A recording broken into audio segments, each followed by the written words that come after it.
How can anyone want to impose democracy by killing millions of people? That's dictatorship, not democracy. In the heart of Africa, something impossible is happening. A nation you thought was weak stood tall, and a country you thought was strong fell silent. While riot police in Kenya dropped their badges and refused to obey, one quiet leader in Burkina Faso holds his ground without firing a single shot. This is not a tale of armies and guns. This is a story of who the people will trust when the world turns its back. If you believe Africa deserves leaders who walk barefoot beside their people, not behind velvet walls, subscribe now. Not for me, not for the headlines, but for the day when truth finally speaks louder than debt. July 2024. Nairobi trembles. It's not the students, not the teachers, but the riot police, the final guardians of the system who now march through the streets. Uniforms discarded, badges thrown away. They chant a single word that shakes the foundations of power: enough. Why now? And why does a leader hundreds of miles away, Captain Ibrahim Traoré of Burkina Faso, suddenly become the symbol of their rebellion? Because while Kenya tightens under IMF debt, Traoré stands barefoot in the dust, saying, "We don't need loan conditions, we need living conditions." Two leaders, two nations, one continent forced to choose between survival and sovereignty. And somewhere between the silence of the elites and the cries of the streets, Africa asks itself, who will we follow? In Burkina Faso, there were no riots, no burning tires, no police throwing down their shields, but something far more dangerous had begun. The people were starting to believe. When the IMF sent its envoys to Ouagadougou, they expected the usual negotiations. They expected requests for debt relief, for payment extensions, for aid packages wrapped in compliance. But instead, they found a quiet man who simply said no. Captain Ibrahim Traoré did not sit behind a polished desk surrounded by advisors. He walked into a dusty community fair where the air smelled of roasted maize and the voices of children learning beneath broken roofs. No bodyguards, no scripts, just one sentence that changed everything. We don't need loan conditions, we need living conditions. There was no applause, just silence, the kind of silence when truth finally breaks through the noise. And then Traoré listened.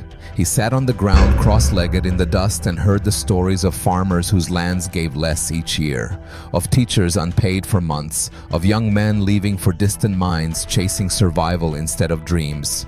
He didn't offer sympathy, he offered action. He opened up government land to farming cooperatives, no middlemen, no foreign companies. He reopened old power stations powered not by foreign contractors, but by electricians from Kaya and Toma who repaired the parts with their bare hands. He paid literacy coaches not with salaries, but with food vouchers from the harvest they helped grow. This wasn't charity. It wasn't politics. It was trust in action. But the West could not understand. In Paris, they called him reckless. In Brussels, unsustainable. In Washington, doomed to fail. But Traoré gave no answers to their accusations. Instead, he left the capital, drove his dusty pickup truck along cracked roads, and sat beneath a mango tree in Koudougou. And there, surrounded by children holding flashcards made from cardboard, he asked them one question. If I gave you a choice between electricity for your home or school books for your neighbor, what would you choose? The children paused. And then softly they answered, "We'll share both, even if it's not enough." No decrees, no speeches, just a nation rediscovering its soul. But the world retaliated swiftly. International wire transfers were frozen. Educational grants were cancelled overnight. Burkina Faso's credit rating slashed without warning. No bombs, no sanctions, just silence and spreadsheets. But even then, Burkina Faso did not fall. Professors gathered students on rooftops and taught by daylight. Engineers rebuilt farming machines with scrap metal. Blacksmiths opened their workshops to teenagers, teaching them to fix bicycles and radios. No one was paid, no one was ordered, and yet they came. The world kept asking, why didn't Traoré panic? Why didn't he beg for help? Because Traoré understood a truth few leaders remember. A nation on its knees will never rise, but a people standing in faith can walk through the dark. He refused to cut school budgets, refused to fire teachers, refused to sacrifice hospitals to meet IMF spreadsheets. Instead, he trusted his people to solve their own problems, and they did. In Yako, a farmer gave 3 hectares of land for a food cooperative. In Fada Ngurma, retired teachers reopened classrooms in church courtyards. In Toma, teenagers launched a radio program to tutor children in distant villages. None of this was written in a plan, none of it was budgeted, but it was real. And in a world full of empty policies and broken promises, reality was the most dangerous revolution of all. Meanwhile, in Nairobi, the contrast was clear. The Kenyan government followed the IMF playbook perfectly. Public wages cut, fuel prices, doubled healthcare subsidies, gone. And the people, they protested, they shouted, they burned, but no one listened. Burkina Faso didn't protest. They built. One nation cried out in anger, the other whispered in hope. And so the battle for Africa's future was no longer between governments and banks. It was between 2 kinds of leadership, one that demands obedience, and one that inspires trust. What do you call a people who act without orders, who give without reward, who build without being asked? Is it chaos, or is it something far rarer? A quiet revolution. Burkina Faso's roads were cracked, its schools worn thin, its hospitals too few. But in the dust, Traore found something the IMF could never lend. Courage rooted in community. And so the lines were drawn, not between armies but between 2 visions of Africa, one chained to debt and one daring to stand free. But the world was watching, and it did not like what it saw. In Paris they called it dangerous, in Brussels they called it reckless, in Washington they called it unsustainable. And then, without a single soldier, without firing a single bullet, they launched their attack. The first blow came quietly. International wire transfers froze overnight. Educational grants vanished without a word. 2 major aid packages gone, no explanation given. No tanks rolled through the streets. No fighter jets circled the skies. But the message was clear: obey or be crushed. Burkina Faso was now under siege. But it was not the kind of siege you could see. It was the kind that strangles a nation in silence, cutting off its air, waiting for the people to break. But they didn't break. In Kaya, a nurse gathered children under a tin roof and taught them math by candlelight. In Tenkodogo, farmers shared seeds with villages they had never met. In Sapone, welders fixed broken water pumps with scrap metal and their bare hands. No one asked them to, no one paid them, and yet they did it anyway. Across the West, headlines warned of collapse. They said Burkina Faso was isolating itself, that its leader had driven the country into ruin. But they missed what was unfolding in the streets. They missed the retired teachers reopening classrooms with chalkboards rescued from the rubble. They missed the students using radios to teach lessons across villages. They missed the banana farmers forming cooperatives to feed the children of carpenters and blacksmiths. This wasn't rebellion, it was rebirth. And it did not come from orders, it came from trust.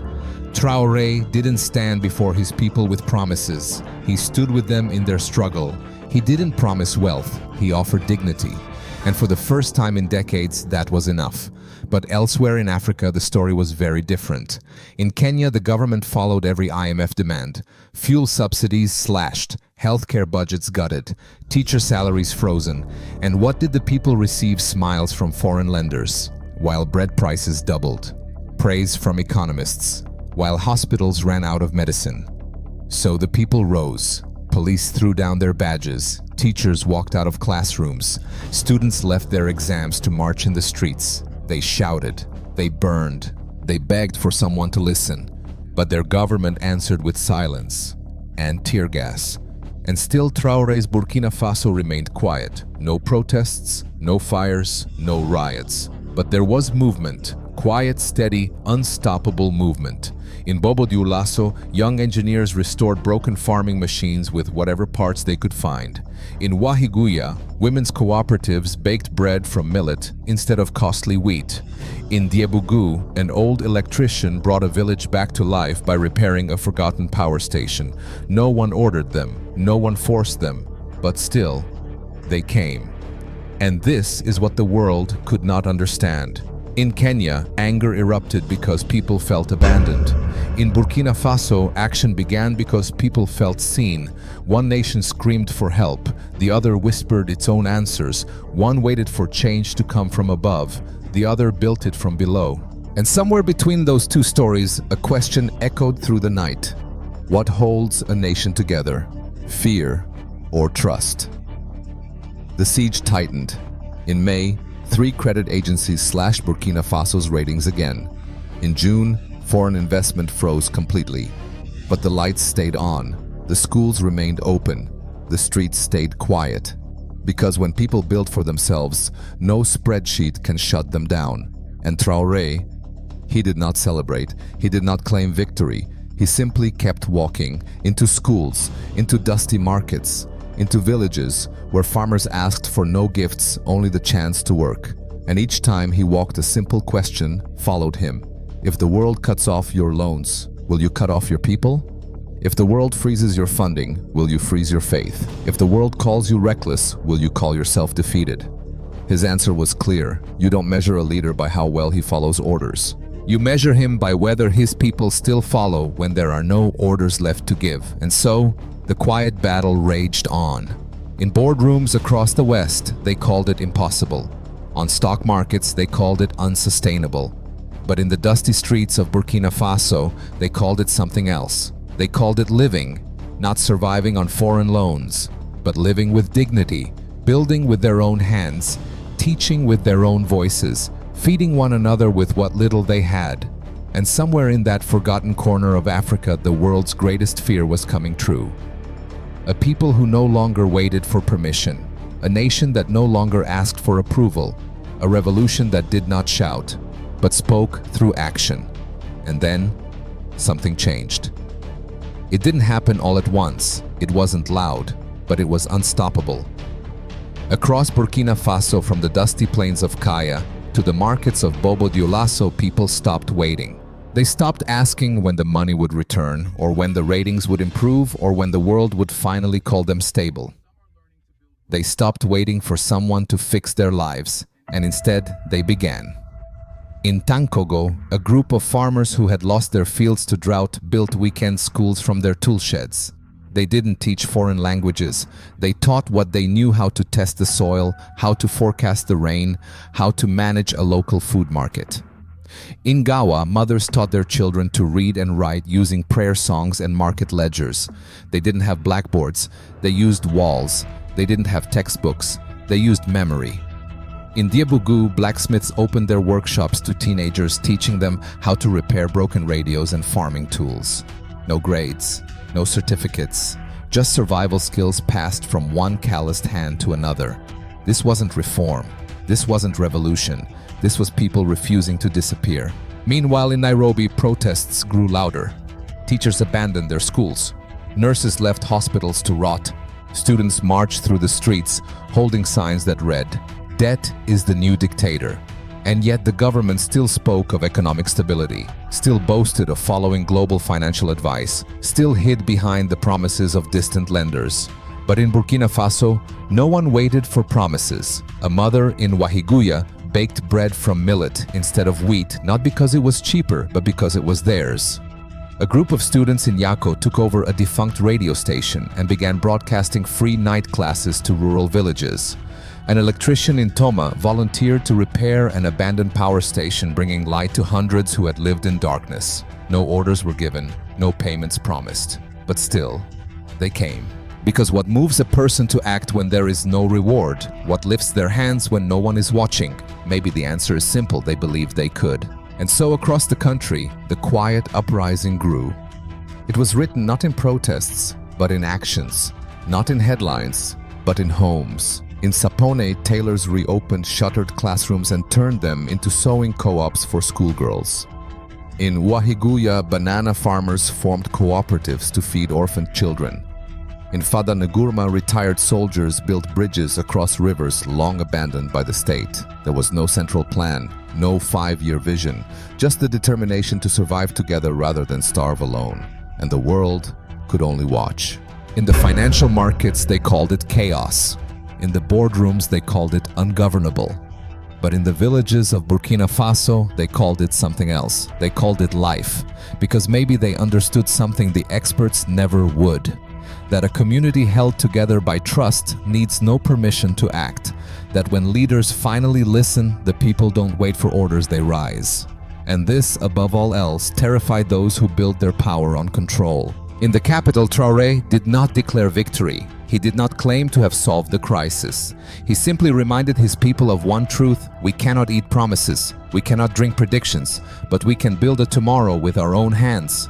And so they did. In Ouagadougou, young bricklayers repaired the walls of an abandoned maternity ward. In Bobodlaso, university students turned their campus cafeteria into a free soup kitchen for school children. In Kaya, farmers shared their harvest with teachers who hadn't been paid in months.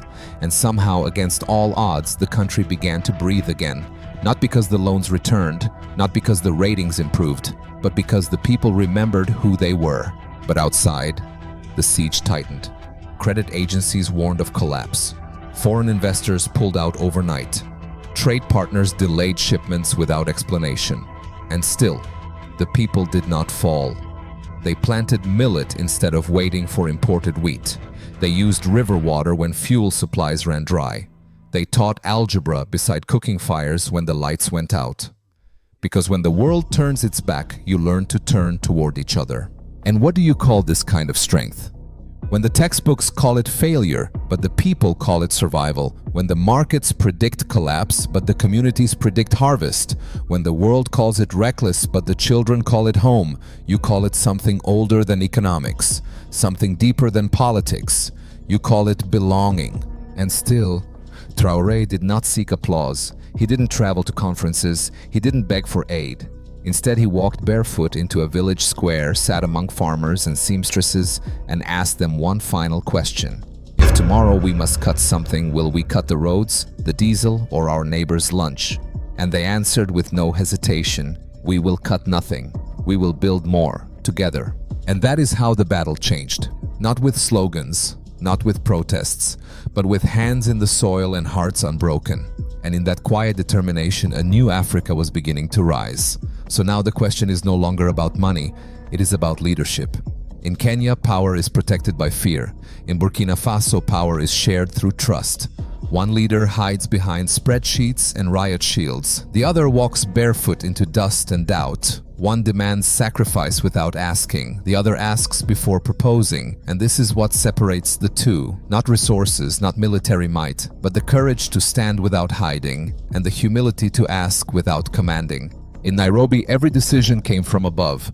Budgets slashed by executive orders. Salaries frozen without debate. Taxes raised in closed rooms far from the streets. And when the people cried out, the response was silence, or worse, tear gas. But in Ouagadougou, it was different. When the crisis deepened, Traore didn't summon economists. He gathered farmers, traders, teachers, and elders. Under tin roofs and palm trees, they asked themselves, if we must tighten our belts, where should we begin? And who must be protected first? No consultants, no donor agencies, just people answering the questions that shaped their future. And the answers they gave were not easy. Cut our luxuries, they said, but do not cut our children's school. Delay our roads, but do not darken our clinics. Sacrifice convenience, but protect dignity.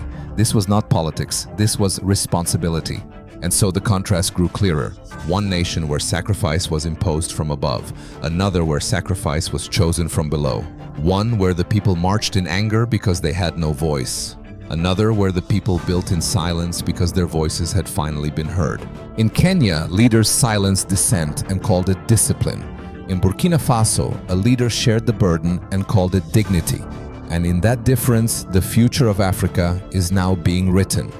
Not by who controls the debt, but by who controls the trust. So this is where the road splits. Not between governments, but between hearts. In Kenya, obedience was demanded and rebellion came instead. In Burkina Faso, trust was offered and action quietly followed. Two nations, one continent, yet they chose paths so different their footprints barely seemed to belong on the same map. In Nairobi, the streets filled with chants of frustration. In Ouagadougou, the markets filled with hands at work. In Kenya, leaders silenced their people in the name of order. In Burkina Faso, a leader listened to his people in the name of dignity, and now Africa stands at the same crossroads. Will we follow the script of debt and silence, or will we write our own story of trust and resilience? Will we wait for foreign aid that never arrives or build with the dust beneath our feet? Will we measure our worth by the ratings of strangers or by the lives we build with our own hands? In Burkina Faso's red earth, a quiet revolution has already begun. No flags, no slogans, just people who decided they would wait no longer. Traore did not give them promises, he gave them trust, and somehow trust was enough to spark 1,000 small miracles. But this story is no longer about him, it is about us. If a small country under siege can rise without loans, without permission, without applause, then what is stopping the rest of us? If they can teach without textbooks, feed villages without aid, rebuild schools without budgets, then why are we still waiting? Maybe the real question is this: will we be the generation that complains of our chains or the one that breaks them? Will we inherit our struggles, or will we rise to rewrite them? If you believe Africa's story should not end in debt, but begin in dignity, say it now. Rise. Still standing. Amen. Let these words not be slogans, but seeds. And if you refuse to let this story be forgotten, then carry it forward. Speak it. Share it. Build it. Because the world has written enough chapters about our weakness. Now it's time we write about our strength. Subscribe so that the next time Africa rises, you are not a spectator, you are a witness.